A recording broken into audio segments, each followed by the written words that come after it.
It's hard to know where to begin with going through this.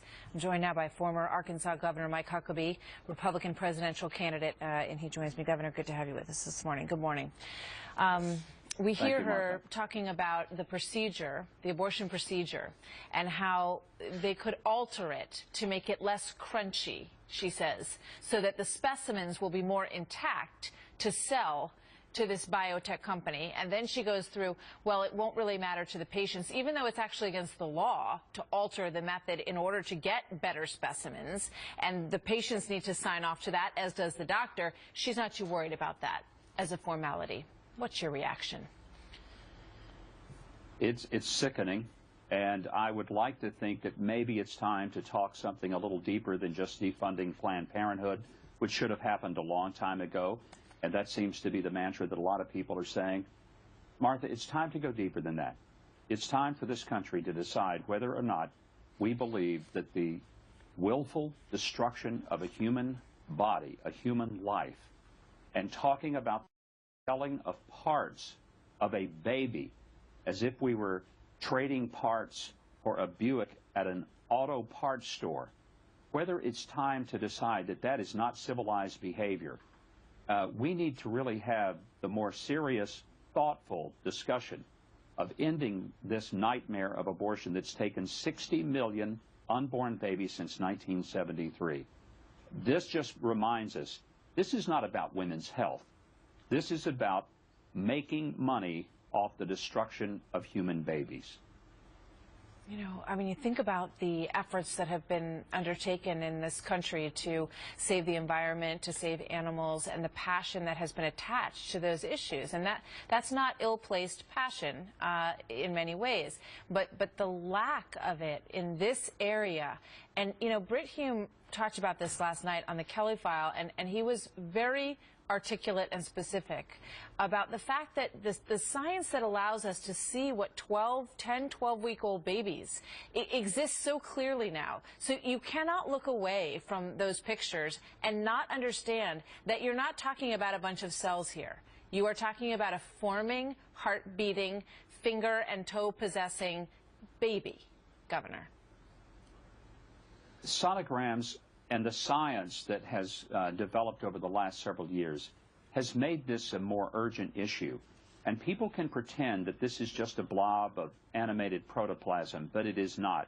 This is a human being. We know that life begins at conception. The science on that is actually settled, Martha. 23 male, 23 female chromosomes at the moment of conception create a new DNA schedule. And the science of DNA has given us clear indication that the DNA that's created at that very moment is the same DNA that will exist in that human print for the rest of that person's life if they live to be 105. So let's quit kidding ourselves and saying that it's not a baby yet. Yes, it is a human life. It's the only thing that it is. Biologically, it's human. And especially when we're talking about the body parts and not being so crunchy, think about.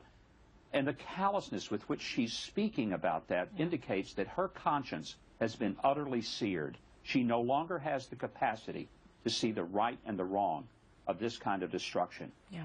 America's nightmare of abortion needs to end. It's not enough to just say, let's not have so many. That nonsense that we used to say in the culture about make it safe and rare, it's neither safe nor rare, and it needs to stop.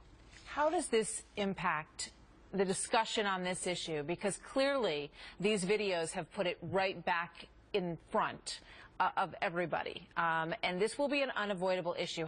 What's the impact on the primary process, do you think, Governor? Well, I would say thank God we're talking about it.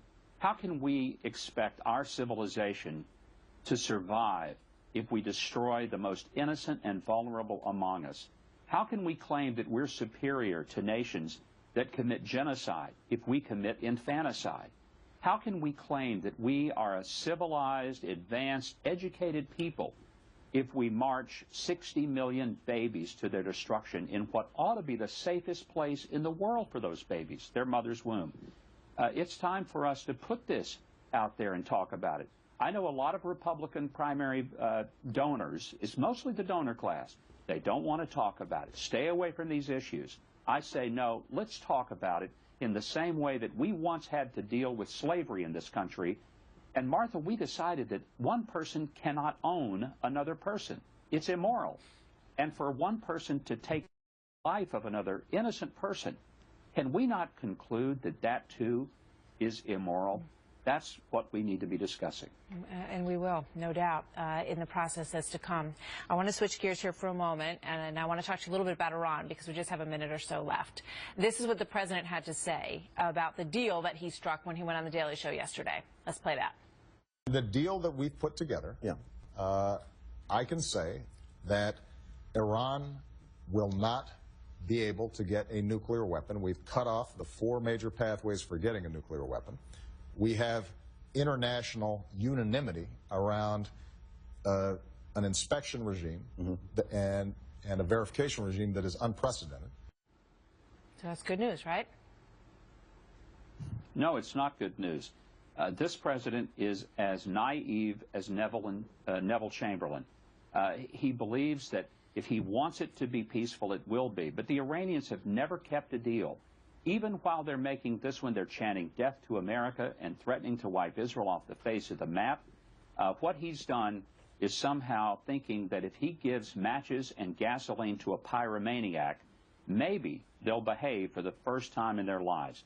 The 2 biggest lies in the world are for a teenage boy to say, if you let me kiss you, that's all I'll do, and for the Iranians to say, we're not interested in developing a nuclear bomb. Neither of those lies can ever be trusted, and we need to quit pretending that the Iranians are anything other than a terrorist state. That's it. Governor Mike Huckabee, thank you very much, sir. 2016 presidential candidate. We'll be seeing you a lot in the months to come. Good to have you with us, Governor.